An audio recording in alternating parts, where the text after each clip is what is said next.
Good morning అమ్మా.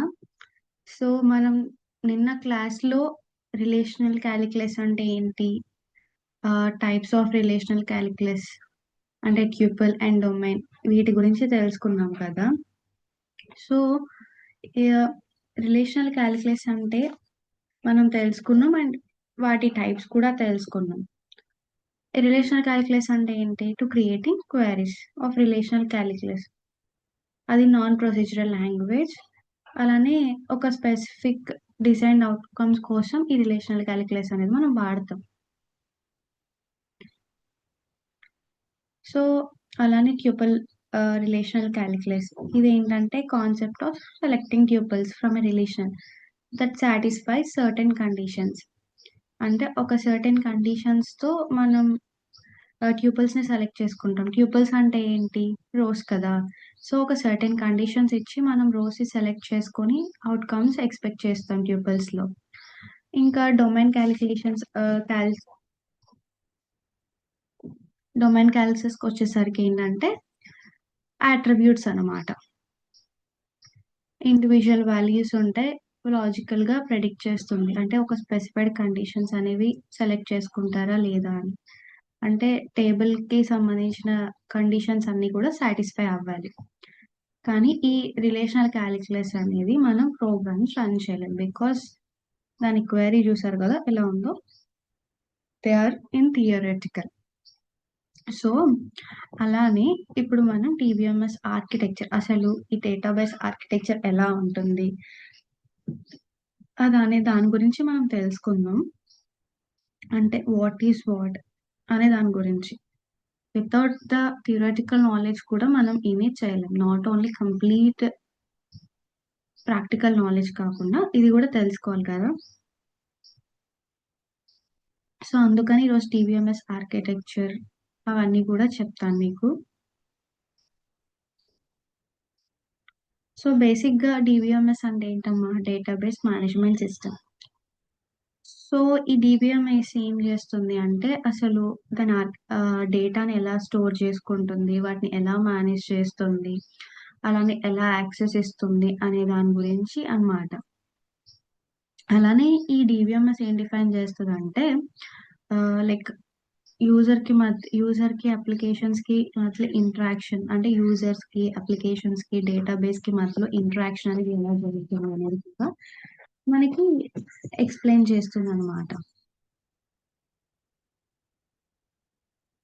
So ఈ DBMS ఏంటంటే అసలు దీని మెయిన్ గోల్ ఏముంటుంది? బేసిక్గా డేటా స్టోరింగే కదా. సో దీంట్లో ఏంటంటే డేటా ఇండిపెండెన్స్ కోసం కానీ, లేదా సెక్యూరిటీ, ఎఫిషియన్సీ, లేకపోతే స్కేలబిలిటీ, ఇలాంటి వాటి ఇది the main goal of this. ఇప్పుడు ఒకసారి డెఫినేషన్ చూడండి. DBMS design depends on its architecture. It refers to all overall structure and organization of DBMS and defines how data is stored, managed and retrieved. అంటే DBMS అనేది DBMS design అనేది architecture మీద depend అయి ఉంటుందమ్మా. అలానే ఇది ఏం చేస్తుందంటే ఓవరాల్ స్ట్రక్చర్ అండ్ ఆర్గనైజేషన్ ని రిఫర్ చేస్తుంది.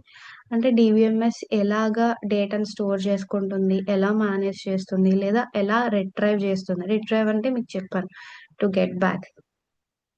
అది the basic client server architecture is used to deal with large number of PCs, web servers, database servers and other components connected to a network.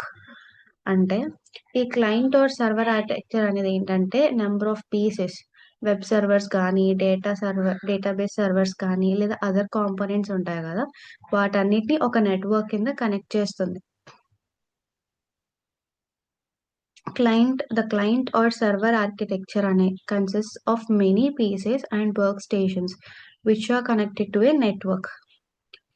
అంటే ఈ క్లయింట్ ఆర్ సర్వర్ ఆర్కిటెక్చర్ అనేది చాలా pieces కానీ, work stations ఇవన్నీ కూడా ఉంటాయి. అవన్నీ కూడా ఒక నెట్వర్క్ కి కనెక్ట్ అయి ఉంటాయి. సో ఈ డిబిఎంఎస్ ఆర్కిటెక్చర్ అంటే ఏంటి? అసలు డేటా ఎలా స్టోర్ చేసుకుంటారు, ఎలా మేనేజ్ చేస్తారు, అసలు ఎలా యాక్సెస్ చేస్తారు అనే దాని గురించి అనమాట.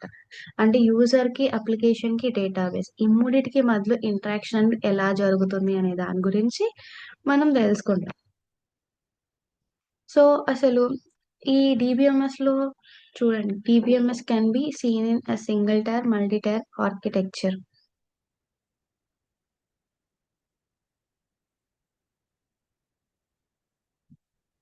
అలానే ఇది ఒక త్రీ లెవెల్ ఆర్కిటెక్చర్ అన్నమాట.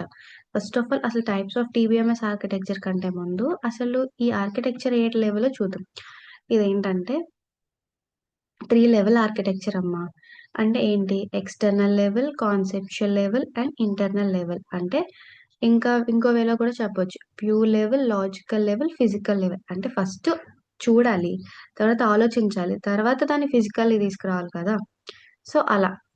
సో అసలు ఈ ఎక్స్టర్నల్ లెవెల్ అంటే ఏంటి?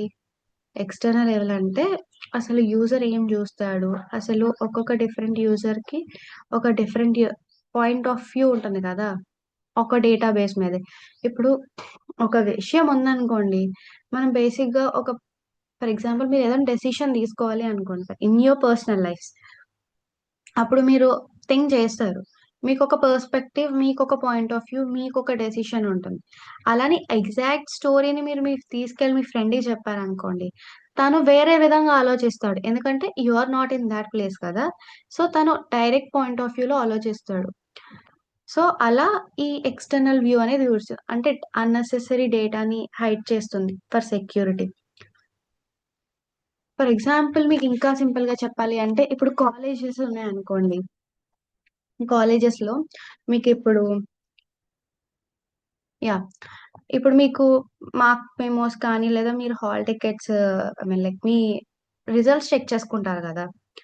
మీ రిజల్ట్స్ చెక్ చేసుకునేటప్పుడు ఏం చేస్తారు? మీకు రిజల్ట్స్ లో ఫస్ట్ మీ హాల్ టికెట్ నెంబర్ ఇస్తారు, అంటే ఒక పర్టికులర్ లింక్ ఉంటుంది. ఆ లింక్ క్లిక్ చేస్తారు, ఆ తర్వాత అది ఓపెన్ అవుతుంది. మీరు హాల్ టికెట్ నెంబర్ ఎంటర్ చేస్తారు, తర్వాత సెర్చ్ చేస్తారు. అప్పుడు మీకు మీ డీటెయిల్స్ వస్తాయి. Your name, your pin number, your సోసో, తర్వాత మీ సబ్జెక్ట్స్, మీరు ఏవైతే పాస్ అయ్యారో, ఫెయిల్ అయ్యారో, ఓవరాల్ గ్రేడింగ్, అంతే కదా. కానీ అడ్మిన్ ఏం చూస్తాడు అంటే, అసలు ఆ లింక్ క్రియేట్ చేసినోడు లేదా ఆ వెబ్సైట్ క్రియేట్ చేసినోడు ఏం చూస్తాడు? The background work of the work, I mean sorry, background of the work. అంతే కదా. వర్క్ మీరు చూసే పేజ్ కి సంబంధించిన ఎంటైర్ బ్యాక్గ్రౌండ్ మొత్తం ఆ అడ్మిన్ అనే వాళ్ళే చూస్తారు. అంటే మీకు ఏ సబ్జెక్ట్ లో ఎన్ని మార్క్స్ వచ్చాయి, ఏ క్వశ్చన్ కి ఎంత మార్క్స్ వేశారు, 10 మార్క్ క్వశ్చన్ కి ఎన్ని మార్క్స్ వేశారు, 5 మార్క్ క్వశ్చన్ కి ఎన్ని మార్క్స్ వేశారు, మీరు ఎన్ని క్వశ్చన్స్ కి రాంగ్ ఆన్సర్ ఇచ్చారు, ఇవన్నీ ఎవరు చూస్తారు? అడ్మిన్. అంటే the faculty who corrects your paper, అంతే కదా. సో అలా చూసేదాన్ని ఎక్స్టర్నల్ వ్యూ అంటారు అనమాట. అర్థమైందా అమ్మా? External views also nothing but అసలు యూజర్ ఏం చూస్తాడు, అలానే డిఫరెంట్ యూజర్స్ కి ఎలాంటి పర్స్పెక్టివ్ ఉంటుంది, అలానే యూజర్స్ కి ఏమేం విజిబుల్ అవుతుంది. అంటే అన్నెసెసరీ డేటా కనిపించదు, ఓన్లీ యూజర్ కి ఏం చూపించాలో అది మాత్రమే కనబడుతుంది.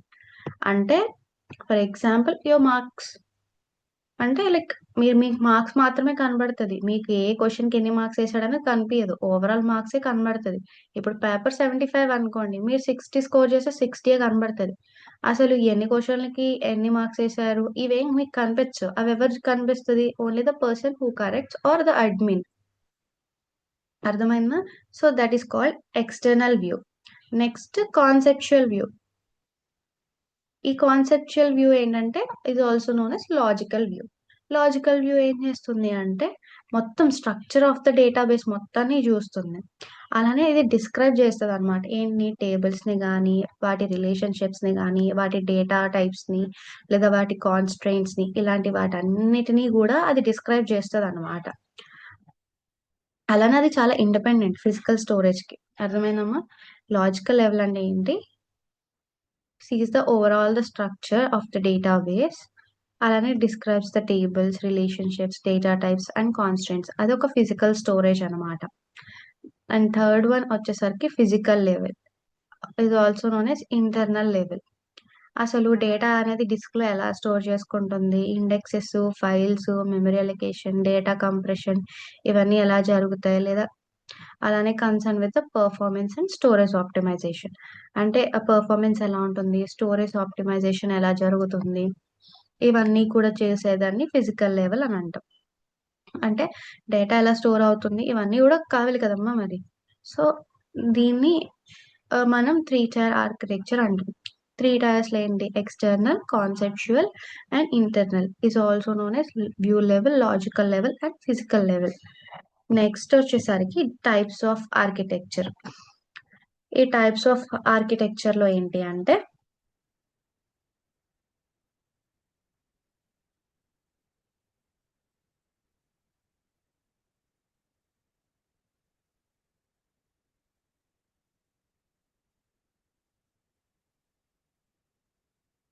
This is a 3 tyre architecture అమ్మా. సో ఈ డిబిఎంఎస్ టైప్స్ ఆఫ్ డిబిఎంఎస్ ఆర్కిటెక్చర్కి వచ్చేసరికి 3 టైప్స్ ఉంటాయి. 3 టైప్స్లో ఏంటి? ఫస్ట్ సింగిల్ టైర్ ఆర్కిటెక్చర్ అంటే ఏంటో చూద్దాం.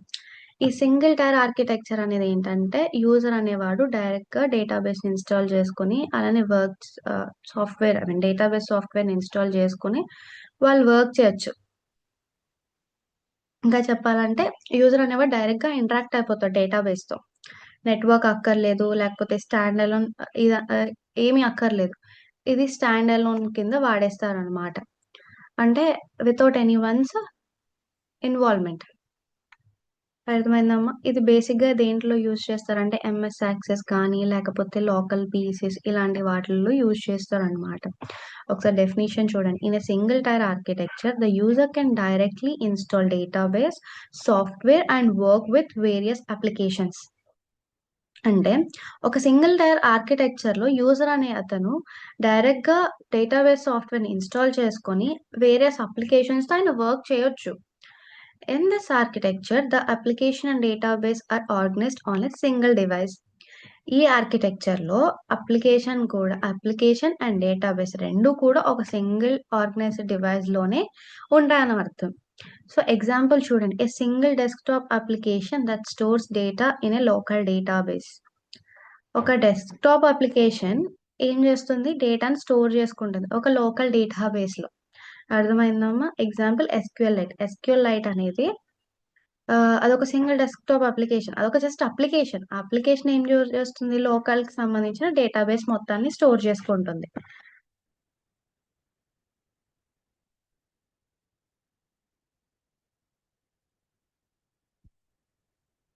నెక్స్ట్ వన్ వచ్చేసరికి 2 టైర్ ఆర్కిటెక్చర్. ఈ 2 టైర్ ఆర్కిటెక్చర్ ఏంటి అంటే క్లయింట్ ఉంటారు, సర్వర్ ఉంటుంది, కమ్యూనికేషన్ అనేది ఎస్క్యూఎల్ ద్వారా జరుగుతుంది. అంటే క్లయింట్ అంటే user interface and logic. So ఒకసారి ఇక్కడ చూడండి. ఏంటి అంటే in 2 tier architecture, client and server architecture is used. It provides multi-users access where multi-users can interact with the database at the same time. అంటే ఈ 2 టైర్ ఆర్కిటెక్చర్ అనేది ఏంటంటే client server architecture అనేది వాడతారు ఇక్కడ. క్లయింట్ సర్వర్ అంటే client application పెట్టారనుకోండి, server అనేది దాన్ని చూసి వెరిఫై చేస్తుంది. అదేంటి? దీనివల్ల ఏంటి? Also it provides multi users access. అంటే మల్టిపుల్ యూజర్స్ అనేవాళ్ళు దాన్ని యాక్సెస్ చేసుకోవచ్చు. అంటే మల్టిపుల్ యూజర్స్ ఒకవేళ ఇంటరాక్ట్ అవ్వచ్చు అదే ఒక్క డేటాబేస్ తో at the same time. For example మనం ఇందాక చెప్పుకున్నాం కదా, లైక్ ఇంటరాక్ట్ అవ్వడం అంటే లైక్ ఇప్పుడు మల్టిపుల్ యూజర్స్ ఫర్ ఎగ్జాంపుల్ మనకు ఒక గ్రూప్ లో లింక్ షేర్ చేస్తారు, ఏదో ఒకటి చేస్తారు. అప్పుడు మనం అందరం కలిపి ఒకటే లింక్ ని ఓపెన్ చేస్తాం. ఓపెన్ చేసి we will work on that like Google form filling, even your attendance links. ఇవన్నీ కూడా దీన్ని 2 టైర్ ఆర్కిటెక్చర్ అంటారు. అంటే ఒక క్లయింట్ కి మనం లింక్ షేర్ చేస్తాం, వాళ్ళ సర్వర్ తో వర్క్ చేసుకుంటారు అది. సో ఈ మోడల్లో ఏంటంటే client device has the user application. అంటే క్లయింట్ కి యూజర్ అప్లికేషన్ అనేది ఉంటుంది. డేటాబేస్ అనేది సర్వర్ లొకేషన్ లో రిమోట్ గా సేవ్ అయిపోతుంది. అర్థమైందమ్మా? ఎగ్జాంపుల్ చూడండి. Client server database system wear the client application directly interacts with the database server. అంటే ఒక డెస్క్టాప్ నుండి మీరు అప్లికేషన్ సెండ్ చేసినప్పుడు అది డైరెక్ట్ గా డేటాబేస్ లో ఉన్న సర్వర్ తో ఇంటరాక్ట్ అయిపోతుంది అనమాట. ఫర్ ఎగ్జాంపుల్ మైఎస్క్యూఎల్స్ లో మీరు యూజ్ చేస్తారనమాట. Next 3 tyre architecture. ఈ 3 టైర్ ఆర్కిటెక్చర్ ఏంటి అంటే ఈ 3 tyre architecture is the most important architecture అమ్మ. దీంట్లో 3 లేయర్స్ ఉంటాయి. ఏంటంటే presentation layer, business layer, presentation layer, application layer and database server. So ఇది కూడా contains another layer between client and server. ఈ ఆర్కిటెక్చర్ అనేది క్లయింట్ అనేవాడు డైరెక్ట్ గా డేటాబేస్ తో కాంటాక్ట్ అవ్వలేరు. ఎలా కాంటాక్ట్ అవుతారంటే యూజర్ ఇంటర్ఫేస్ ఏంటి, only web or mobile app దాని నుండి వాళ్ళు యూజ్ చేస్తారు. సో క్లయింట్ అనేది అప్లికేషన్ సర్వర్ ఉంటుంది కదా, అప్లికేషన్ లేయర్ తో కాంటాక్ట్ అవ్వాలి. సో వాళ్ళు అప్పుడు చూస్తారు, వాలిడేషన్ చేసి ప్రాసెస్ చేసి అది బిజినెస్ లాజిక్ కి సెట్ అయినప్పుడు దాన్ని యాక్చువల్ డేబిఎంఎస్ అంటే డేటాబేస్ లేయర్ కి సెండ్ చేస్తారు. అర్థమైందమ్మా? చూడండి, అప్లికేషన్ సర్వర్. సో ఒక క్లయింట్ అనేవాడు డైరెక్ట్ గా డేటాబేస్ తో కాంటాక్ట్ అవ్వలేరు, like the single tier architecture లాగా ఆర్ సెకండ్ 2 టైర్ ఆర్కిటెక్చర్ లాగా కాకుండా ఈ 3 టైర్ ఆర్కిటెక్చర్ లో ఏంటంటే క్లయింట్ అనే వాళ్ళు ఫస్ట్ అప్లికేషన్ సర్వర్ ని కాంటాక్ట్ అయితే వాళ్ళు అప్లికేషన్ సర్వర్ వాళ్ళు దాన్ని ప్రాసెస్ చేసి వాలిడేషన్స్ చెక్ చేసిన తర్వాతనే అప్పుడు డేటాబేస్ కి వెళ్తారు. ఇప్పుడు మీకు ఫర్ ఎగ్జాంపుల్ ఇంకా ఎలా చెప్పాలి అంటే, మీరు ఇప్పుడు కాలేజే ఉందనుకోండి, మీ కాలేజ్లో మీ సర్టిఫికేట్స్ మీకు కావాలి. సో ఫస్ట్ మీరు డైరెక్ట్ వెళ్ళిపోయి మీ స్టాఫ్ని అడిగేలేరు, మా సర్టిఫికేట్స్ మాకు ఇవ్వండి అని. ఫస్ట్ మీరు వెళ్తారు, ఒక ఫ్యాకల్టీని అప్రోచ్ అవుతారు, ఐదర్ యువర్ క్లాస్ టీచర్, ఆయన అప్రోచ్ అవుతారు. ఆయన వెళ్ళి ఒక లెటర్ రాసి హెచ్ఓడితో సిగ్నేచర్ పెట్టించమంటారు. ఆ హెచ్ఓడి సిగ్నేచర్ అప్రూవల్ అయిందనుకోండి, అప్పుడు ప్రిన్సిపల్కి పట్టుకెళ్ళి ఆ లెటర్ ఇస్తారు. ఆవిడ వెళ్ళి ప్యూనో ఎవరో ఒకరికి ఆ లెటర్ ఇచ్చి ఏమంటారు, సర్టిఫికెట్స్ తీసుకురమ్మని చెప్తారు. అంటే ఇక్కడ ప్రాసెస్ ఏంటి, class teacher, HOD, principal. So ఇక్కడ ఏంటి, మీరు క్లయింట్, మీరు అప్లికేషన్ సర్వర్కి వెళ్తారు, వెళ్ళిన తర్వాత అది డేటాబేస్కి వెళ్ళి అక్కడ అది అప్రూవల్ అప్లికేషన్లో అప్రూవల్ అయితే అప్పుడు మీకు మీ డేటా అనేది వస్తుంది. అలా ఈ 3 టైర్ ఆర్కిటెక్చర్ అనేది వాడతారు. అసలు ఈ 3 టైర్ ఆర్కిటెక్చర్ ఎందుకు వాడతారు అంటే మోస్ట్లీ లార్జ్ వెబ్ అప్లికేషన్స్ లో వాడతారు. డేటాబేస్ లేయర్కి వచ్చేసరికి ఏంటంటే MySQL కానీ లేదా ఒరాకిల్, పోస్ట్గ్రెస్ ఎస్క్యూఎల్ ఇలాంటివన్నీ వాడతారనమాట. ఈ 3 టైర్ ఆర్కిటెక్చర్ వీటి వల్ల అడ్వాంటేజెస్ ఏంటంటే హై సెక్యూరిటీ ఉంటుందమ్మా, ఈజీ మెయింటెనెన్స్ ఉంటుంది. అండ్ ఇవి మోస్ట్లీ దేంట్లో వాడతారంటే బ్యాంకింగ్ కానీ లేదా ఈ కామర్స్ వెబ్సైట్స్ ఉంటాయి కదా, ఈఆర్పి సిస్టమ్స్ ఇలాంటి వాటన్నిటిలో ఇవి వాడతారు. అలానే ఈ డిబిఎంఎస్ ఆర్కిటెక్చర్ లో కొన్ని కాంపోనెంట్స్ అనేవి ఉంటాయి. ఎలా అంటే క్వెరీ ప్రాసెస్. ఈ క్వెరీ ప్రాసెస్ అనేది ఏంటంటే మీకు ఫస్ట్ క్లాస్ లో చెప్పాను కదా డిడిఎల్ అని, ఆ డిడిఎల్ ఇంటర్ప్రెటర్ కానీ లేకపోతే టిఎంఎల్ కంపైలర్ కానీ లేకపోతే క్వెరీ ఆప్టిమైజర్స్, ఎగ్జిక్యూషన్ ఇంజిన్స్ ఇలాంటివన్నీ కూడా క్వెరీ ప్రాసెసర్స్ కి వాడతారమ్మా. స్టోరేజ్ మేనేజ్కి ఏంటంటే బఫర్స్ కానీ లేకపోతే ఫైల్స్ కానీ ట్రాన్సాక్షన్ మేనేజర్స్, రికవరీ ఇవన్నీ వాడతారు. డేటా డిక్షనరీ అంటే మెటా డేటా అని కూడా అంటారు. ఇది టేబుల్స్ ని స్టోర్ చేసుకుంటుంది ఒక స్ట్రక్చర్ లో, లేదా కాన్స్టెంట్స్ కానీ ఒక ఇండెక్స్ ఇన్ఫర్మేషన్స్ కానీ ఇవన్నీ కూడా. అసలు ఈ వీటి వల్ల అడ్వాంటేజెస్ ఏంటంటే డేటా అబ్స్ట్రాక్షన్ అనేది ఉండదు, అలానే డేటా ఇండిపెండెన్స్, సెక్యూరిటీ ఉంటుంది, అలానే కాన్కరెన్సీ ఉంటుంది, బ్యాకప్ అండ్ రికవరీ ఇలాంటి వాటి కోసం.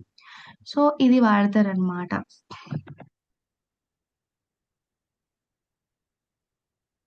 అర్థమైందమ్మా? దిస్ ఈజ్ ఆల్ అబౌట్ ఈ డిబిఎంఎస్ ఆర్కిటెక్చర్. డిబిఎస్ ఆర్కిటెక్చర్ లో 3 టైప్స్ ఉంటాయి: single tier architecture, 2 tier architecture and 3 tyre architecture. So ఈ ఆర్కిటెక్చర్స్ లో ఫస్ట్ సింగిల్ అయితే డైరెక్ట్ యూజర్ అదే డేటాబేస్ లో అండ్ అదే అప్లికేషన్ అన్ని ఒకే చోట ఉంటుంది. 2 టైర్ లో ఏంటంటే క్లయింట్ అండ్ అప్లికేషన్ ఉంటుంది. ఆ తర్వాత థర్డ్ డేటాబేస్ లో వచ్చేసరికి క్లయింట్, అప్లికేషన్ అండ్ డేటాబేస్ ఉంటాయి. ఈ 3 ఉంటాయి అన్నమాట. అర్థమైందమ్మా? నెక్స్ట్ టాపిక్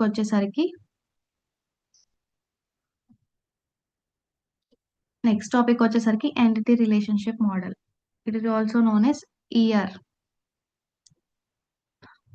ఈఆర్ మోడల్ అని మోస్ట్లీ అంటాము. ఇట్స్ ఫుల్ ఫామ్ ఏంటంటే ఎంటిటీ రిలేషన్షిప్ మోడల్ అన్నమాట. ఇదేంటంటే చాలా హై కాన్సెప్చువల్ మోడల్ అన్నమాట. డిబిఎంఎస్ లో యూజ్ చేస్తారు. దేనికి అంటే డేటాబేస్ ని డిజైన్ చేయడానికి అనమాట. ఇదేంటంటే రియల్ వరల్డ్ ఆబ్జెక్ట్స్ ఉంటాయి కదమ్మా, వాటి అట్రిబ్యూట్స్ ని కానీ లేకపోతే వాటి రిలేషన్షిప్స్ ని కానీ ఒక గ్రాఫికల్ గా ఫామ్ చేసేదాన్నే ఈఆర్ మోడల్ అని ఈఆర్ డయాగ్రామ్ అని అంటాం. అసలు ఇది ఎవరు ప్రపోజ్ చేశారు అంటే పీటర్ చెన్. పీటర్ చెన్ ఎప్పుడు అంటే 1976 లో. సో అసలు ఫస్ట్ ఈఆర్ మోడల్ అంటే ఏంటో ఒక డెఫినిషన్ చూద్దాం. ER model is a conceptual representation of structure of a database. అంటే ER మోడల్ అనేది ఏంటంటే ఒక కాన్సెప్చువల్ రిప్రజెంటేషన్ అన్నమాట ఆఫ్ ద డేటాబేస్. అంటే the ER entity relationship model is a conceptual representation of the structure of A database. ER model is a database model that describes, visualize various entities and the relationship between the entities. ఓకేనా అమ్మా? So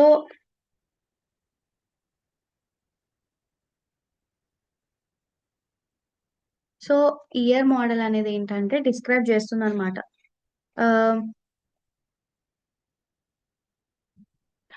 ఏం store I mean ఏం data describe చేస్తుందంటే various entities అంటే ఏం కాదు, real world object అని అంటాము. లేదు అంటే um, ఏదైతే మనం స్టోర్ చేసుకుంటున్నామో ఇన్ఫర్మేషన్ దాని గురించి. ఇంకా చెప్పాలి అంటే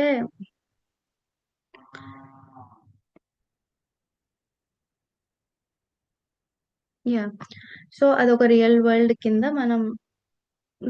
ఆబ్జెక్ట్ ఇలా మనం ఏదైతే డేటాను స్టోర్ చేయాలనుకుంటున్నామో దాన్ని మనం అని అంటాం అన్నమాట. సో అడ్వాంటేజెస్ ఏంటి అసలు దీనివల్ల? డేటాబేస్ ని అర్థం చేసుకోవడం అంటే డేటాబేస్ కి సంబంధించిన టేబుల్స్ ని అర్థం చేసుకోవడంలో కానీ వాటి స్ట్రక్చర్స్ ని అర్థం చేసుకోవడంలో, అంటే వాటి విధానాలు అవి ఎలా ఉంటాయి అనే వాటి దాన్ని అర్థం చేసుకోవడానికి యూజ్ అవుతుంది. అలానే ఈఆర్ డయాగ్రామ్స్ అనేవి వేరియస్ షేప్స్ ని యూజ్ చేస్తే, ఎందుకంటే డేటాబేస్ కి సంబంధించిన స్ట్రక్చర్స్ ని క్లియర్ గా చూపించడానికి. అంటే మీరు అంటే ఇప్పుడు స్ట్రాంగ్ ఎంటిటీ, వీక్ ఎంటిటీ ఇవన్నీ ఉంటాయి. ఇప్పుడు అన్నిటిని స్ట్రాంగ్ ని ఒకే సింబల్ లో పెట్టి వీక్ ని ఒకే సింబల్ లో పెట్టి అన్నిటిని ఒక దానిలో పెట్టారనుకో, మీకు అసలు ఏది స్ట్రాంగ్ ఏది వీక్ అవి మీకు అర్థం కావు.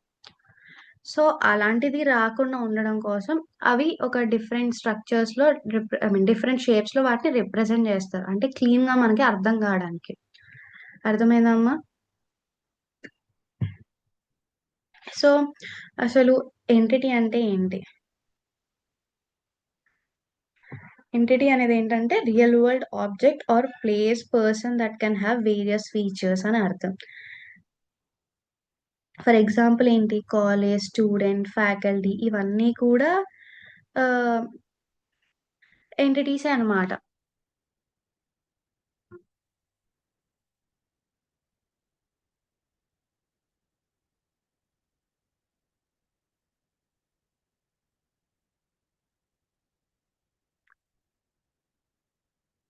సో చూడండి, entity is represented by a rectangle.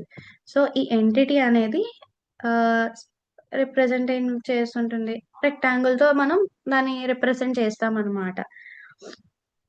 అసలు ఈ ఎంటిటీస్ లో టైప్స్ ఏంటి? Strong entity, weak entity.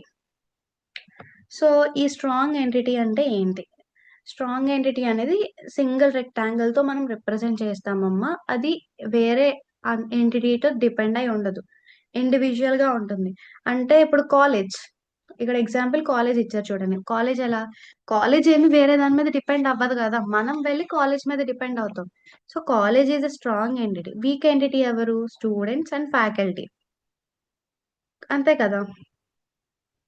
ఇప్పుడు కాలేజ్ కి ఎవరు ఎవరు డిపెండ్ అవుతారు? ఆ, మనం వెళ్ళి కాలేజ్ మీద డిపెండ్ అవుతాం. మనం కాలేజ్ నుండి నేర్చుకుంటాం సబ్జెక్ట్ ఎవరి దగ్గర నేర్చుకుంటాం? ఫ్యాకల్టీ అనేవాడు కాలేజ్ మీద డిపెండ్ అవుతాడు. సో ఇక్కడ ఇది సర్కిల్. సో ఇక్కడ ఏంటంటే కాలేజ్ అనే వాళ్ళు స్ట్రాంగ్ అయితే వీక్ ఎవరు? Student and faculty. అర్థమైందమ్మా? సో స్ట్రాంగ్ ఎంటిటీ అంటే ఏంటి? కాలేజ్. వీక్ ఎంటిటీ వచ్చేసరికి స్టూడెంట్ అండ్ ఫ్యాకల్టీ. ఇది ఈ స్ట్రాంగ్ ఎంటిటీ అనే దాని మీద వీక్ ఎంటిటీ అనేది డిపెండ్ అయి ఉంటుంది. అంటే ఒకటి స్ట్రాంగ్ గా లేకపోతే ఇంకొకటి ఎలాగా? అంటే ఒక లీడర్ ఉంటేనే కదా మిగతా వాళ్ళంతా వచ్చేది. సో అలా ఇది. ఆ తర్వాత యాట్రిబ్యూట్స్. యాట్రిబ్యూట్స్ అంటే ఏంటి? Characters of N entity. ఇంకా చెప్పాలి అంటే ప్రాపర్టీస్ ఆఫ్ ఎన్ ఎంటిటీ అని కూడా అంటాం. అంటే ఇప్పుడు ఒక స్టూడెంట్ అనే దాన్ని మనం ఎంటిటీ కింద చేసామనుకోండి, లైక్ స్ట్రాంగ్ ఎంటిటీ అనో లేకపోతే ఏదో ఒకటి.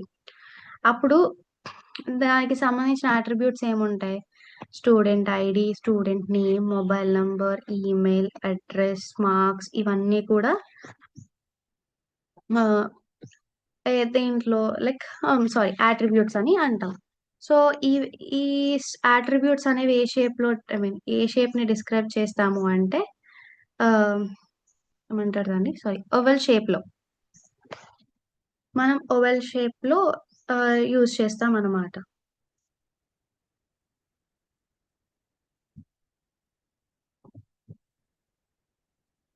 అట్రిబ్యూట్స్ అంటే ఏం కాదమ్మా, they are characters of the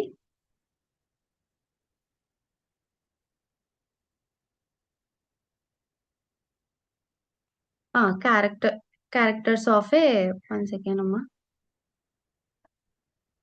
attributes అంటే characters of an entity. Entity అంటే ఏంటి? కాలేజ్ అవ్వచ్చు, స్టూడెంట్ అవ్వచ్చు, ఫ్యాకల్టీ అవ్వచ్చు, ఎవరైనా అవ్వచ్చు.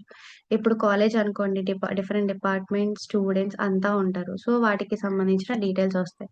అదే స్టూడెంట్ అనేది వాడే ఎంటిటీ అనుకోండి, స్టూడెంట్ కి సంబంధించిన ID, name, mobile number, email address, marks, course, ఇవన్నీ కూడా ఎంటిటీస్ అన్నమాట.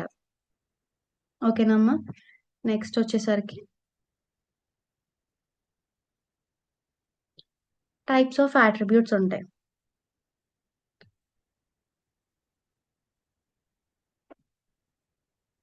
సో ఈ టైప్స్ ఆఫ్ అట్రిబ్యూట్స్ లో ఏంటి అంటే కీ అట్రిబ్యూట్స్, అది యూనిక్ గా ఐడెంటిఫై చేసేదన్నమాట. కీ అంటే ఏంటి? మెయిన్ అనే కదా అర్థం. సో ఈ కీ అనేదాన్ని ఏంటంటే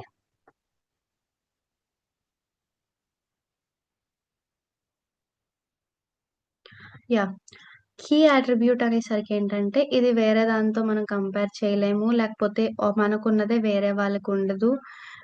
సో ఇలాంటి దాన్ని, ఐ మీన్ ఐడెంటిఫై అంటే యూనిక్ గా ఉండేదాన్ని కీ అట్రిబ్యూట్ అంటాం.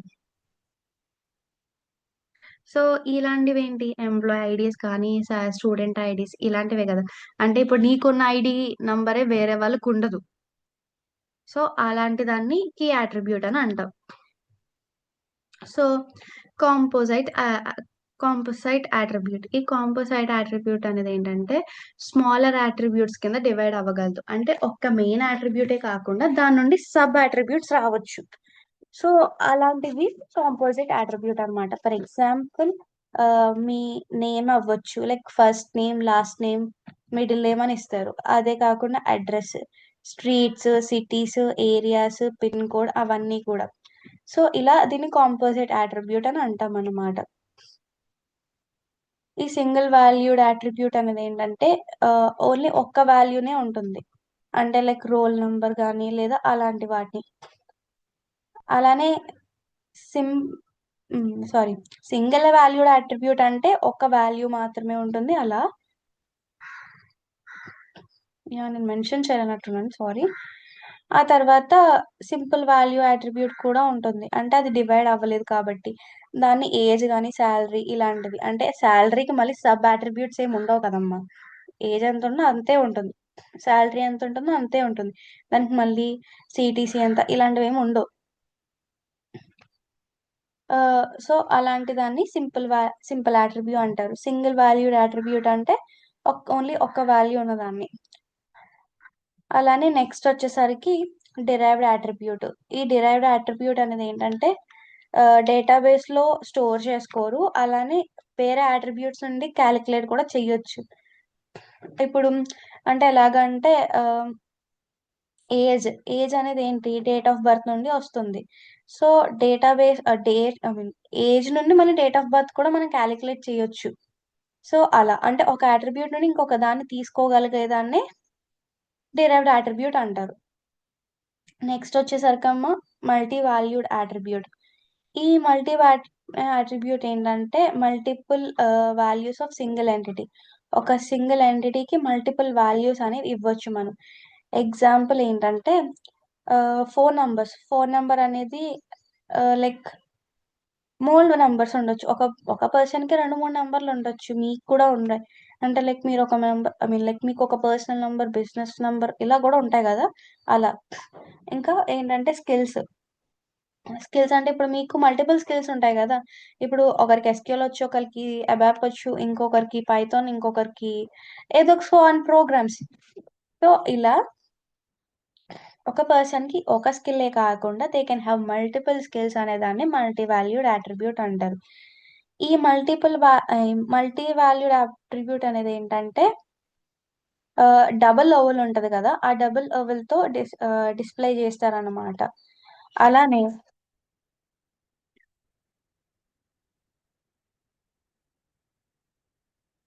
యా, ఒక్క నిమిషం అమ్మా.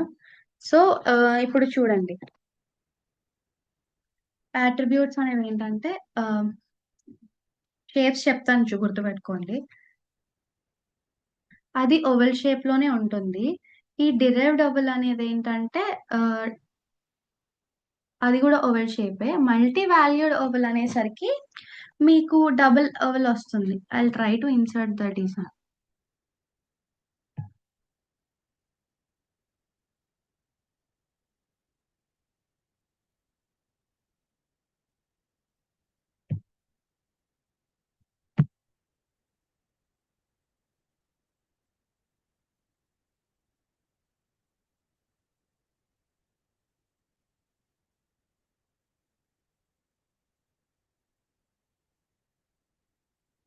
ఇప్పుడు అదొక ఓవెల్ అయితే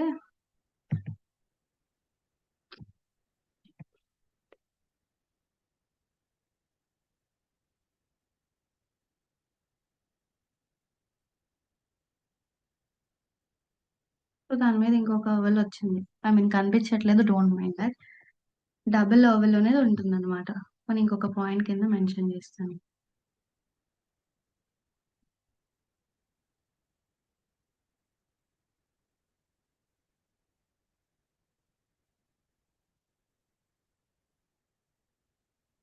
సో డబుల్ ఓవెల్ అనేది ఉంటుందమ్మా ఫర్ మల్టీ వాల్యూ అనే దానికి.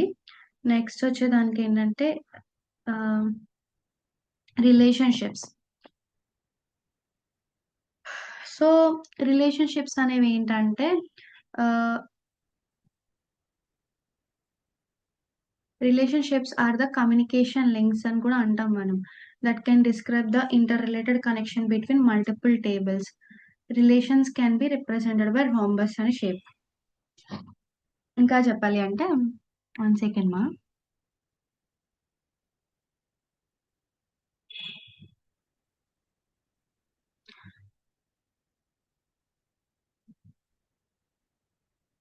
సో రిలేషన్షిప్ అనేది ఏంటంటే ఈజ్ అన్ అసోసియేషన్ అసోసియేషన్ కూడా అని అంటాం.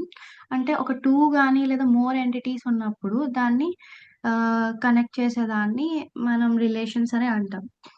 అంటే అది ఏం షో చేస్తుంది అంటే టేబుల్స్ అనేవి ఎలా కనెక్ట్ అయ్యాయి ఈచ్ అదర్కి అని. ఒక టేబుల్ ఇంకొక టేబుల్ కి ఎలా కనెక్ట్ అయ్యిందనే దాని గురించి ఈ రిలేషన్స్ అనేవి మనం యూజ్ చేస్తామమ్మా. సో ఏంటంటే సింపుల్ గా చెప్పాలంటే relations are the communication links that can describe the inter connection between multiple tables. Relations can be represented by rhombus అని కూడా చెప్పొచ్చు. సో ఇప్పుడు చూడండి, relationships represent the association between multiple entities. They are represented by rhombus.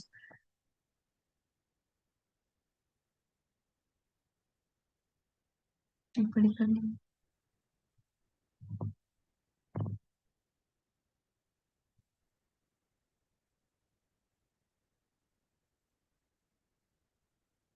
So అదిగోండి shape.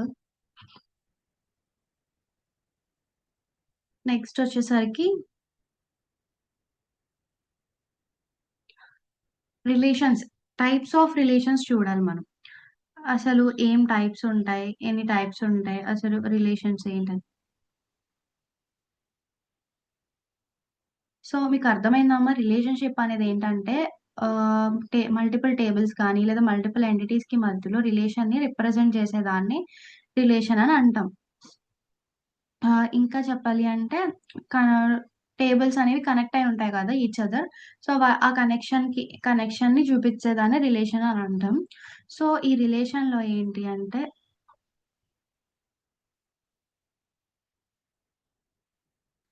ఇంకొక example చెప్పనా మీకు relation గురించంటే, ఇప్పుడు ఫర్ ఎగ్జాంపుల్ ఒక స్టూడెంట్ ఉన్నాడు. అంటే ఫర్ ఎగ్జాంపుల్ మీరే ఉన్నారు. మీరొక కోర్స్ ఎన్రోల్ అయ్యారు గదా! ఏంటది? సాప్ అబాప్ అనేది. సో, మీకు మీకు ఈ కోర్స్‌కి సంబంధం ఏంటి? స్టూడెంట్ అనేవాళ్ళు enrolls in a course. So, relationship ఏంటంటే ఎన్రోల్స్ అనేది. అర్థమైందా? అంటే మీరు కోర్స్ నేర్చుకోవడానికి ఎన్రోల్ అయ్యారు గదా! సో, ఎన్రోల్ అనేది కోర్స్. సో, ఈ టైప్స్ ఆఫ్ రిలేషన్స్ ఏంటంటే 1 టు 1. అంటే ఇప్పుడు 1 టు 1 ఎలాగా? ఓన్లీ ఒక్క ఎంటిటీ మాత్రమే కనెక్ట్ అయి ఉంటుందనమాట. అంటే లైక్ ఒక పర్సన్‌కి ఒకటి మాత్రమే ఉంటది. ఇంకా మల్టిపుల్ ఆప్షన్స్ ఉండవు అలాంటివి. అంటే ఒకసారి చూడండి. One instance of an entity is related to only one instant of other entity. అంటే ఒక ఎంటిటీ అనేది ఇంకొక ఎంటిటీకి మాత్రమే కనెక్ట్ అవుతుంది. దాని నుండి డిరైవ్ అవ్వదు లేదా మల్టిపుల్ క్రియేట్ చేయదు ఇలాగా. సో, కాంపోజిట్ అవ్వదు ఇలాంటిగా. అంటే లైక్ ఓన్లీ 1 టు 1 అన్నప్పుడు ఏంటి? Person and passport. సో, ఈ పర్సన్‌కి ఒక పాస్‌పోర్ట్ మాత్రమే ఉంటది. అండ్ ఒక పాస్‌పోర్ట్ మాత్రం ఒక పర్సన్‌కే అసైన్ అవుతుంది. ఒక పాస్‌పోర్ట్ మల్టిపుల్ పర్సన్స్ షేర్ చేసుకోలేరు గదా! సో, దాన్ని 1 టు 1 అని అంటాం.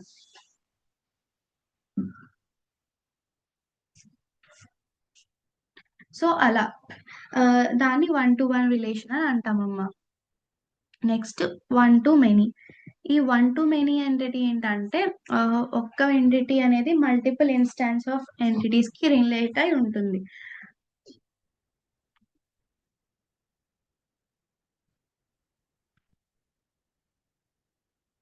సో, ఇప్పుడు ఫర్ ఎగ్జాంపుల్ ఎలా చెప్పాలి అంటే ఒక దానికి చాలా మెనీ ఆప్షన్స్ ఉంటాయి. అలా. అంటే ఇప్పుడు ఫర్ ఎగ్జాంపుల్ చెప్పాలి అంటే మీకు ఫర్ ఎగ్జాంపుల్ ఒక ఎంప్లాయీ అండ్ డిపార్ట్‌మెంట్ చూసుకోండి. డిపార్ట్‌మెంట్‌కి చాలా మంది ఎంప్లాయీస్ ఉంటారు. కానీ ఒక్క ఎంప్లాయీ మాత్రం ఒక డిపార్ట్‌మెంట్‌కి బిలాంగ్ అయ్యి ఉండాలి. అంటే ఇప్పుడు మీరు బీటెక్‌లో సీఎస్ఈ డిపార్ట్‌మెంట్ ఫ్యాకల్టీ ఉన్నారు. సో, బీటెక్ అనే దానికి చాలా డిపార్ట్‌మెంట్స్ ఉన్నాయి. సీఎస్ఈ డిపార్ట్‌మెంట్‌లో చాలా మంది ఫ్యాకల్టీ ఉంటారు. కానీ ఆ ఫ్యాకల్టీ మాత్రం only belongs to CSE department. CSE వాళ్ళని పట్టుకెళ్ళి లేదా ఈసీఈ డిపార్ట్‌మెంట్‌లో పెట్టలేము గదా! ఏ డిపార్ట్‌మెంట్ ఫ్యాకల్టీ ఆ డిపార్ట్‌మెంట్‌కే. సో, అలా ఒక్క డిపార్ట్‌మెంట్‌కి మల్టిపుల్ ఫ్యాకల్టీ ఉండొచ్చు గానీ, మల్టిపుల్ ఫ్యాకల్టీకి ఒక ఫ్యాకల్టీకి ఒక డిపార్ట్‌మెంటే ఉంటుంది. అర్థమైందా అమ్మా? It is also known as one to many. So, next వచ్చేసరికి మెనీ టు మెనీ అన్నమాట. సో, సారీ చూసుకోలేదు. So, multiple instance of one entity are related to multiple instance of another entity. అంటే ఇప్పుడు మల్టిపుల్ వాల్యూస్ అనేవి ఇంకో multiple వాల్యూస్‌కి connect అవ్వేదాన్ని లేదా relate అయ్యేదాన్ని many to many అంటారు. ఇంకా చెప్పాలంటే స్టూడెంట్స్ మల్టిపుల్ కోర్సెస్ ఎన్రోల్ అవ్వచ్చు. అలానే కోర్స్‌కి చాలా మంది స్టూడెంట్స్ ఉంటారు. ఓకేనమ్మా. ఇప్పుడు మీరు ఈ ఇంటర్న్‌షిప్స్ కాకుండా నార్మల్‌గా బయట ప్రైవేట్ కోర్సెస్ నేర్పుతారు. సో, వాళ్ళు చూడండి మీరు ఒక కోర్సే నేర్చుకోవాలనేం రూల్ లేదు. మీరు ఎన్ని కోర్సుల్లోకైనా ఎన్రోల్ అవ్వచ్చు. Without any worries. సో, దాన్ని మెనీ టు మెనీ అంటారు. సో, అర్థమైందమ్మా అసలు రిలేషన్‌షిప్స్ అంటే ఏంటి అనేది? అండ్ రిలేషన్‌షిప్స్‌లో టైప్స్ ఏముంటాయి అనేది? మళ్ళీ ఒకసారి చెప్తాను చూడండి. సో, ఫస్ట్ అసలు ఎంటిటీ రిలేషన్‌షిప్ మోడల్ అంటే ఏంటనేది చూసుకుందాం. రిప్రజెంటేషన్ ఆఫ్ స్ట్రక్చర్ డేటాబేస్ అలానే ఎంటిటీ రిలేషన్‌షిప్స్‌ని విజువలైజ్ చేసేదాన్ని ఎంటిటీ ఈఆర్‌వి అని అంటాం. తర్వాత ఎంటిటీ అంటే ఒక రియల్ వరల్డ్ ఆబ్జెక్ట్ కానీ లేదా పర్సన్ అనే దాని గురించి చెప్తాం.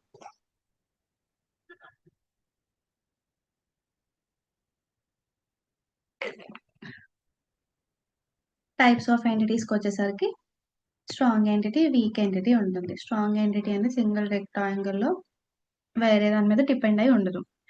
వీక్ ఎంటిటీ వచ్చేసరికి డబల్ రెక్టాంగిల్ చూపిస్తారు, వేరే దాని మీద డిపెండ్ అయి ఉంటుంది. అలానే యాట్రిబ్యూట్స్ అనేవి ఎంటిటీకి సంబంధించిన క్యారెక్టర్స్ కానీ లేదా వాటి ప్రాపర్టీస్ అని అంటాం. అంటే ఒక స్టూడెంట్కి సంబంధించిన ప్రాపర్టీస్ ఏముంటాయి? Student ID, name, mobile number, email address, course ఇవన్నీ కూడా. తర్వాత టైప్స్ ఆఫ్ యాట్రిబ్యూట్స్లో ఏంటి? కీ, కాంపోజిట్, డిరైవ్డ్, మల్టిపుల్, అలానే సింగిల్ అండ్ సింపుల్. ఈ 6 యాట్రిబ్యూట్స్ అనేవి ఉంటాయమ్మా. సో కీ యాట్రిబ్యూట్ అనేది ఏంటంటే యూనిక్ గా ఉండేదాన్ని కీ యాట్రిబ్యూట్ అని అంటాం.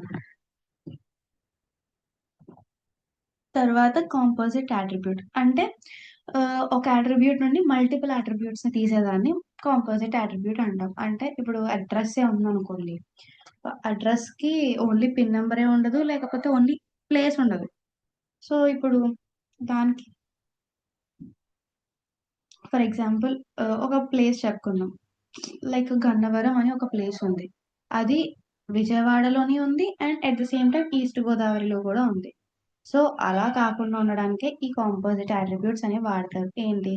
మీరు పిన్ నెంబర్ ఇచ్చి అడ్రస్ ఇచ్చారనుకోండి, స్ట్రీట్, ఏరియా ఇవన్నీ. సో అడ్రస్ ఒకటే ఉంటుంది, ఎంటైర్ డేటా ఉంటుంది కాబట్టి దీన్ని కాంపోజిట్ అట్రిబ్యూట్ అంటారు. డిరైవ్డ్ అట్రిబ్యూట్ అనేది ఏంటంటే డేటాబేస్ లో స్టోర్ అవ్వదు అండ్ ఇది వేరే అట్రిబ్యూట్స్ తోటి క్యాలిక్యులేట్ చేస్తారు. నెక్స్ట్ వన్ వచ్చేసరికి మల్టీ వాల్యూడ్ అట్రిబ్యూట్. ఈ మల్టిపుల్ అట్రిబ్యూట్ ఏంటంటే ఒక సింగిల్ ఎంటిటీ కానీ ఉంటుంది. అంటే లైక్ ఒక ఎంప్లాయీకి మల్టిపుల్ స్కిల్స్ ఉండొచ్చు, లేదా ఒక ఎంప్లాయీకి మల్టిపుల్ మొబైల్ నంబర్స్ ఉండొచ్చు. సో దాన్ని మనం మల్టీ వాల్యూడ్ అట్రిబ్యూట్ అని అంటాం. ఇది ఒక డబుల్ ఓవెల్ లా ఉంటుంది, కానీ అక్కడ నేను ఓవెల్ చేయబోయి ఒక్కటే చేశాను, రెండు కాకుండా. సో అది. తర్వాత రిలేషన్షిప్స్ లో ఏంటి? రిలేషన్షిప్ అంటే ఏంటి అసలు? ఒక టేబుల్స్ కి మధ్యలో ఉన్న రిలేషన్ ని రిప్రజెంట్ చేసేదాన్ని రిలేషన్ అని అంటాం. ఇది ఒక రాంబస్ షేప్ లో ఉంటుంది. అసలు దీనిలో టైప్స్ ఆఫ్ రిలేషన్స్ ఏంటి అంటే 1 to 1, 1 to many, many to many. So 1 to 1 అనేది ఏంటంటే ఒక ఎంటిటీ నుండి ఇంకొక ఎంటిటీ, అంటే ఏదైనా ఒక ఎంటిటీకి ఇంకొక ఎంటిటీ మాత్రమే ఉండాలి, మల్టిపుల్ ఉండకూడదు. అంటే లైక్ పాస్పోర్ట్ అవ్వచ్చు, లేదంటే బర్త్ సర్టిఫికేట్స్ మల్టిపుల్ ఉంటాయి అనుకోండి. ప్రెసెంట్ నాకు అదే ఐడియా ఉంది. ఆ తర్వాత 1 to many. సో ఈ 1 to many ఏంటంటే ఇన్స్టెంట్ ఆఫ్ ఎంటిటీ రిలేషన్ అన్నమాట. అంటే ఒక ఒక దానికి మల్టిపుల్ ఉండొచ్చు. అంటే ఒక పర్సన్‌కి మల్టిపుల్ ఆప్షన్స్ ఉండొచ్చు అన్నమాట. లైక్ ఒక కాలేజ్‌లో డిపార్ట్మెంట్‌లో మల్టిపుల్ ఎంప్లాయీస్ ఉండొచ్చు కానీ ఒక ఎంప్లాయీ ఒక డిపార్ట్మెంట్‌కి బిలాంగ్ అయ్యి ఉంటారు అలా. లేదా ఒక ఒక టీచర్ మెనీ స్టూడెంట్స్‌కి టీచ్ చేయొచ్చు కానీ అలా. తర్వాత మెనీ టు మెనీ ఏంటి? మల్టిపుల్ ఎంటిటీస్ అనేవి ఇంకో మల్టిపుల్ ఎంటిటీస్‌కి రిలేట్ అయ్యి ఉంటాయన్నమాట. అంటే స్టూడెంట్స్ అనేవాళ్ళు మెనీ కోర్సెస్‌లో ఎన్రోల్ అవ్వచ్చు. అలానే ఒక కోర్స్ మెనీ స్టూడెంట్స్‌కి ఐ మీన్ ఎన్రోల్ చేయించొచ్చు. లేదు అంటే ఇంకా ఇక్కడి వరకు మీకు relational algebra, DBMS architecture, entity relations అర్థమైందని అనుకుంటున్నానమ్మా. నెక్స్ట్ టాపిక్ వచ్చేసరికి ఇంటిగ్రిటీ కాన్స్ట్రెయింట్స్.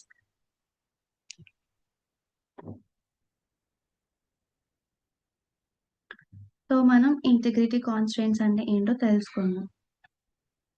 సో మీరు అనుకోవచ్చు ఇవి ప్రాక్టీస్ చేయించట్లేదు. దీస్ ఆర్ థియరటికల్ కాన్సెప్ట్స్ అమ్మా, they cannot be practised.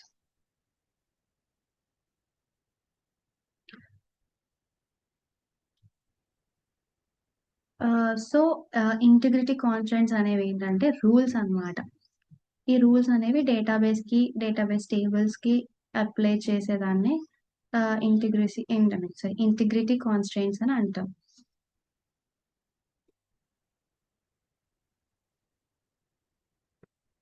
So ఇవి ఇన్వాలిడ్ డేటాని గానీ లేకపోతే అంటే లైక్ ఒక రాంగ్ డేటాని ఇన్సర్ట్ చేయడంలో మీరిప్పుడు ఎంప్లాయీ డీటెయిల్స్ పట్టుకెళ్ళి స్టూడెంట్ దాంట్లో ఇన్సర్ట్ చేయలేరు గదా! సో అలా ఇన్సర్ట్ చేయడానికొచ్చేటప్పుడు ఇన్వాలిడ్ అని వచ్చేస్తది. సో అలాంటి వాటి కోసం ఈ ఇంటిగ్రిటీ కాన్స్ట్రెయింట్ అనేది వాడతాం. సో ఇప్పుడెలా అంటే ఫస్ట్ డెఫినిషన్ చూడండి. Integrity constraints are rules that are applied to the data in a database, ensures data consistency and accuracy. They help to prevent corrupted and inconsistent data.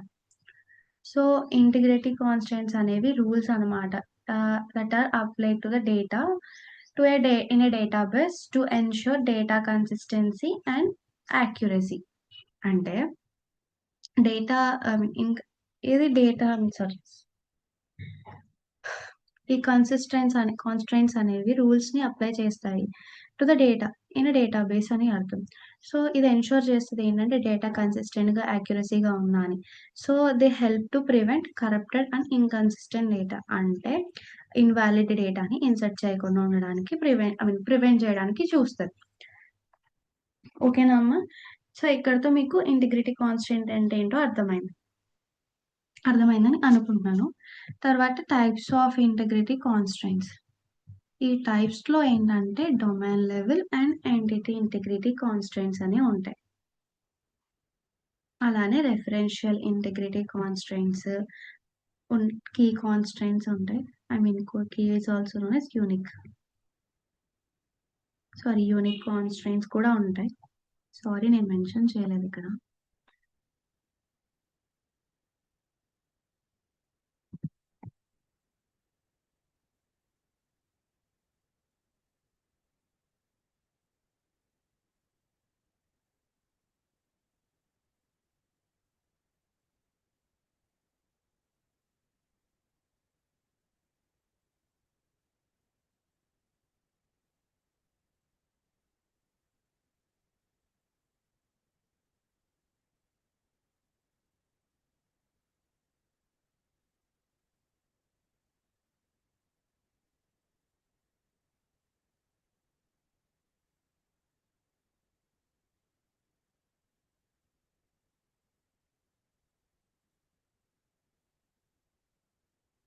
So first ఇవన్నీ కూడా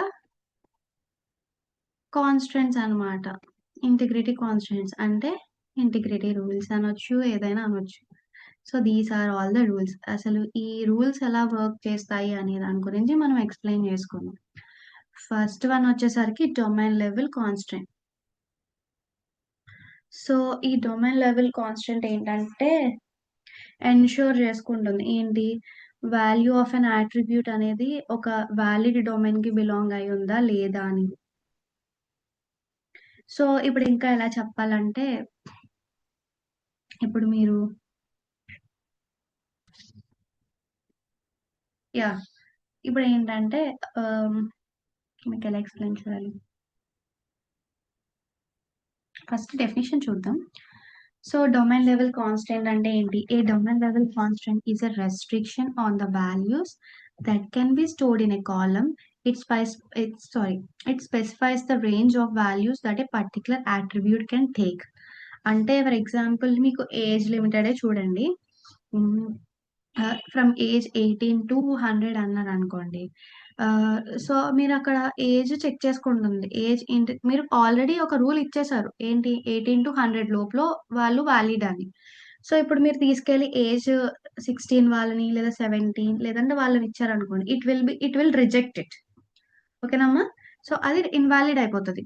ఎలా అంటే age must be 18 or above అని ఇచ్చినప్పుడు, ఇప్పుడు మీరు age 5 వాళ్ళని తీసుకెళ్తే అది ఇన్వాలిడ్ అవుతుంది. దాన్ని డొమైన్ లెవెల్ ఇంటిగ్రిటీ కాన్స్ట్రెయింట్ అంటాం. ఇక్కడ ఎగ్జాంపుల్ చూడండి. సింటాక్స్ చూడండి. మీరు టేబుల్ క్రియేట్ చేస్తున్నారు. స్టూడెంట్ ఐడి, ఇంటిజర్, నేమ్, వార్‌కార్ ఇచ్చేసిన తర్వాత ఏజ్ ఇంట్, చెక్ ఏజ్ బిట్వీన్ 18 అండ్ 100 అని ఇచ్చేసారు. సో ఇప్పుడు మీరు అది పట్టుకెళ్ళి ఇచ్చిన తర్వాత మీరు ఏం చేస్తారంటే మీరు ఒక 10 ఇయర్స్ అమ్మాయిని 10 స్టూడెంట్ నేమ్, ఏజ్ అంత ఇచ్చేసిన తర్వాత 10 ఇచ్చారనుకోండి. అది ఇన్వాలిడ్ అయిపోతది. మీకు ఐడియా ఉందమ్మా? మీ 10థ్ క్లాసెస్‌లో మీ ఏజ్ అనేది ఇట్ మస్ట్ బి 16 కానీ కొంతమంది 2000 లైక్ ఫర్ ఎగ్జాంపుల్ 16 ఉన్న మీ ఏజ్ 16 కాదు. లేదా కొంచెం దగ్గరలో లేననుకోండి. మీది రిజెక్ట్ అయిపోతది.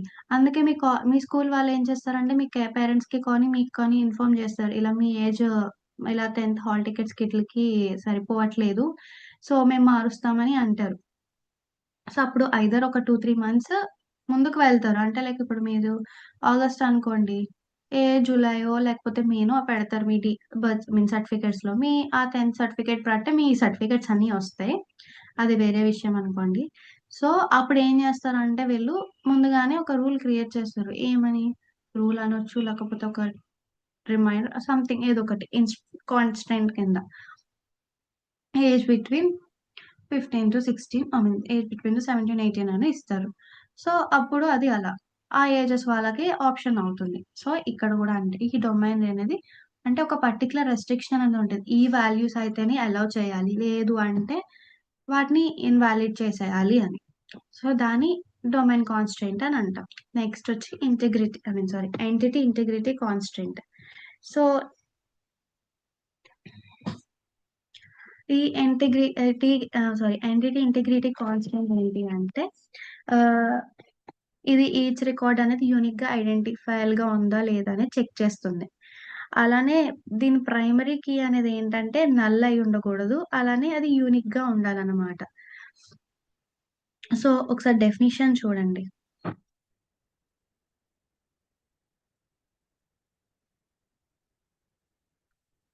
An entity integrity constraints ensures that null values are not allowed in primary key columns.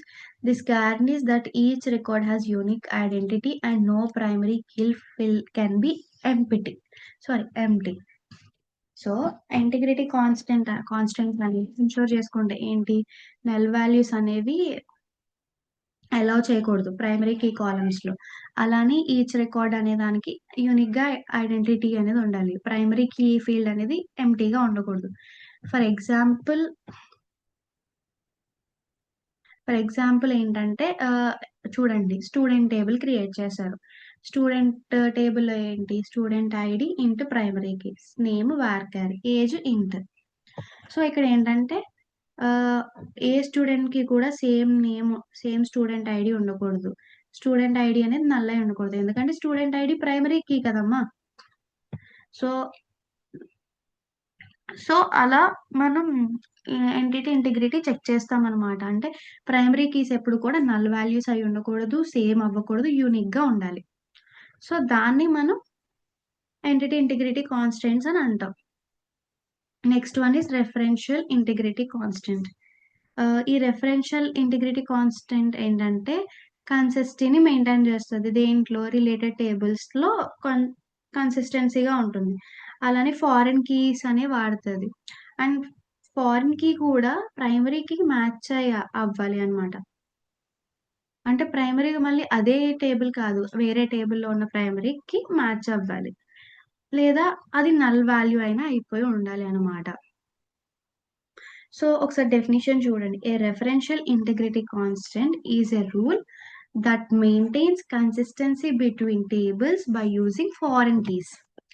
So, foreign కీస్‌ని యూజ్ చేసుకొని టేబుల్స్‌ని కన్సిస్టెంట్‌గా మెయింటైన్ చేస్తుంది. అలానే a foreign key is a one table refers to the primary key in another table.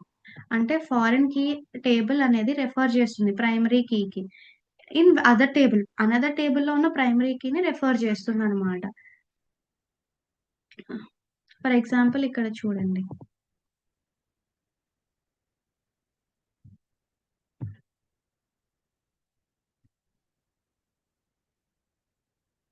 One second మా.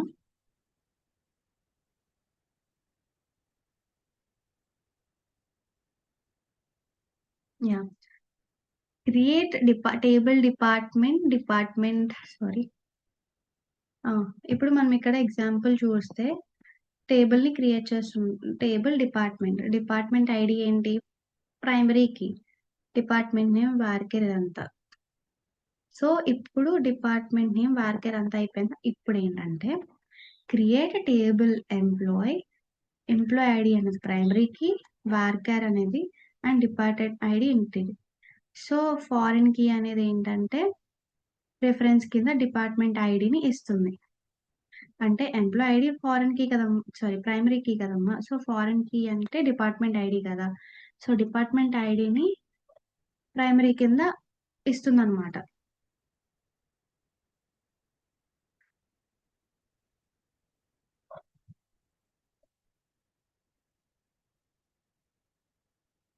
మీకు ఇంకా సింపుల్గా చెప్పాలి అంటే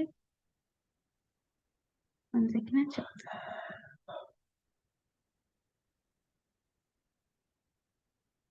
సో ఇక్కడ యాక్చువల్లీ ఎంప్లాయ్ ఐడి ఇవ్వాలి, మీకు రాంగ్ ఇచ్చారు. ఎగ్జాక్ట్గానే ఉంది. సో ఇక్కడ ఇంకొక టేబుల్ క్రియేట్ చేస్తున్నప్పుడు ఫారిన్ కీ అంటే డిపార్ట్మెంట్ ఐడి. సో ఇక్కడ చూడండి, డిపార్ట్మెంట్ ఐడి అనేది ప్రైమరీ కీ కదా. సో ఫారిన్ కీ అనేది ప్రైమరీ కీని రిఫర్ చేస్తుంది, అంటే డిపార్ట్మెంట్ ఐడి. అర్థమైందమ్మా? అంటే ఇది ఏం చేస్తుందంటే ఒక టేబుల్లో ఉన్నట్టు దాన్ని ఇంకొక టేబుల్లోకి ఉండేటట్టు మేక్ షూర్ చేస్తుంది, అంటే రిలేట్ చేస్తుందని అర్థం. నేను అదొకసారి ఇంకొంచెం జూమ్ తగ్గించి చూపిస్తున్నాను.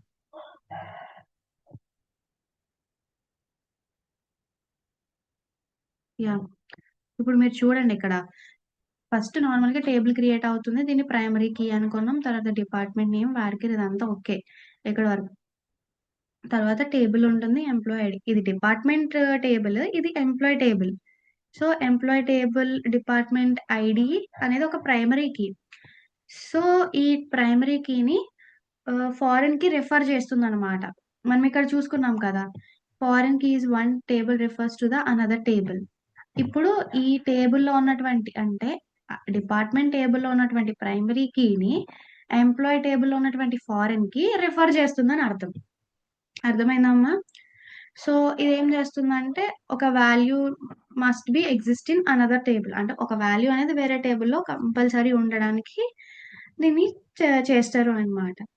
సో ఇక్కడి వరకు నేను మీకు ఏం చెప్పాను, రెఫరెన్షియల్ ఇంటిగ్రిటీ కాన్స్టెంట్స్, నెక్స్ట్ ఏమో entity integrity constraint and domain level constraint చెప్పా. సో ఇన్ టుమారో క్లాస్ నేను check constraint and remaining constraints అన్ని కూడా చెప్తానమ్మా. So thank you.